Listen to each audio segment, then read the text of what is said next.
ሴቶቹን እንዳትበድሏቸው። ሴት ልጅ አሁን የዕቃ ማሻሻጫ መቀለጃ ነች አይደል? ክብር ያልተሰጣት አደባባይ የወጣች ራቆት እንድትሸጥ የተደረገች ነች። ታገቢኛለሽ ወይ ብሎ ተንበርክኮ ይጠይቃትና በእንብርክክ ከቤት ያስወጣታል በአመቱ። ሴት ልጅ መቀለጃ የሆነችበት ዘመን ላይ እንገኛለን። እስልምና በመጨረሻው አደራ ላይ እንኳን እሷን አረሳት። አደራችሁን አሉ ንብረቶቻችሁን ልታሟሉላት ቤቷን ምግቧን እናንተ ላይ ግዴታ ነው። ደግሞ የእናንተን ክብር ሚነካ ነገር ላታደርግ እሷም ላይ ግዴታ ነው።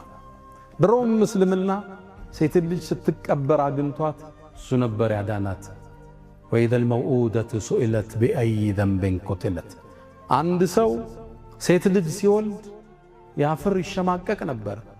እስልምና መጥቶ ሴት ልጅ ትልቅ ደረጃ ሰጣት፣ ከፍ አደረጋት፣ የቤቱ ንግሥት አደረጋት። እሷን ቤቷን ተከራይተ ልብሷን አልብሰ ቀለቧን ሞልተ እንደ ንግሥት እንድታኖራት እስልምና አዘዘ። አንተ ትወጣለህ፣ ትለፋለህ፣ ትሰራለህ፣ እሷስ ትውልድ ቤት ውስጥ ኮተኩታለች። ዱባዮቹ ቆንጆ አባባል አላቸው። ቤት ውስጥ ቁጭ ብለው ልጅ የሚያሳድጉ እናቶቹን የነገው ትውልድ ገንቢዎች ይሏቸው። ታላቁ ኡስታዝ በለው የአገሪቱ ጠቅላይ ሚኒስትር በለው ቤት ነው ተኮትኩቶ የሚወጣው። የሱ አናጭ እሷ ነች። ይህን ክብር እስልምና ሰጣት። ቁርአን ውስጥ ሱረቱ ሪጃል ሚል አታገኙ፣ ሱረቱ ኒሳ ግን ታገኛላችሁ።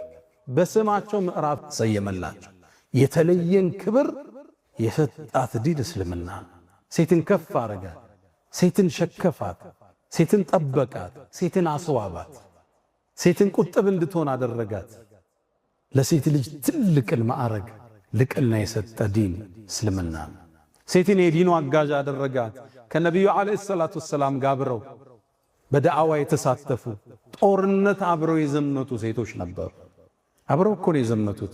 ሰሃቦቹ ሲወድቁ እኮ ነርሱ ነው የሚያክሙት የሰሃባ ሴቶች ናቸው። ጦርነቱ በጣም ሲብስ የሰው ቁጥር ሲያንስ ገብተው የሚጋፈጡት ሴቶች ናቸው። ልብ በል ጦርነት ነው፣ ሂጃብ ይገለጣል፣ ራቁት መሆን አለ። ይገባችኋል? ይሄን ተጋፍጠው ይሄን ዲን ከፍ ያረጉት የነብዩ ሰሃቢያቶች ሴቶች ነበሩ። እሑድ ጦርነት ላይ ኡሙ አማራ ትታወሳለች አይደል? ሰልፉ ተገለጠ፣ ሰሃባው ተበታተነ።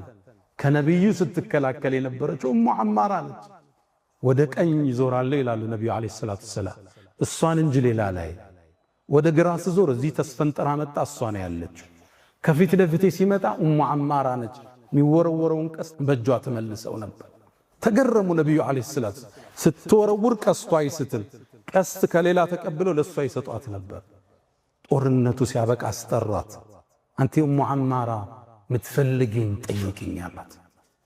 ልብ በል ይሄ ጥየቃ ምትፈልገው ነገር የሚመለስበት ጥየቃ ነው። ዱንያን አልጠየቀች። የአላህ መልእክተኛ ከርሶ ጋር በጀነት ጎረቤት ልሆናለች። ሴቶች አሁን አዳራሽ ላይ ሴት በዛ ወንድ በዚህ ሲሆን የሚያወግዝ ዲኑ ያልገባው ወጣት ታገኛል። ሴቶች አዳራሽ ላይ አይደለም የጦርነት ሜዳ ላይ አብረው የተሳተፉበት ዲን ነው። እክትላጥ እናወግዛለን። አንዱ በአንዱ ውስጥ ለየብቻ ሆኖ ግን መቀመጥ ከዲኑ ጋር ሊጋጭ አይደለም። ሴቶች ናቸው ያስተማሩት። እናታችን አይሻ ሙዓሊመቱ ሪጃል ወልአጅያል ትባላለች። ትውልድ ያነጸች ሰሃባ ሰብስባ ያስተማረች እናታችን አይሻ ነች። በሶስተኛ ደረጃ የነብዩን ሐዲስ ካስተላለፉት ሰሃባዎች ውስጥ አንዷ እናታችን አይሻ ነች። ሴቶች በእስልምና ከፍታን አገኙ። ከነ ቁጥብነታቸው፣ ከነ ሐያቸው፣ ከነ ኢማናቸው የትውልድ ግንባታ ላይ ትልቅ ሚና ነበራቸው።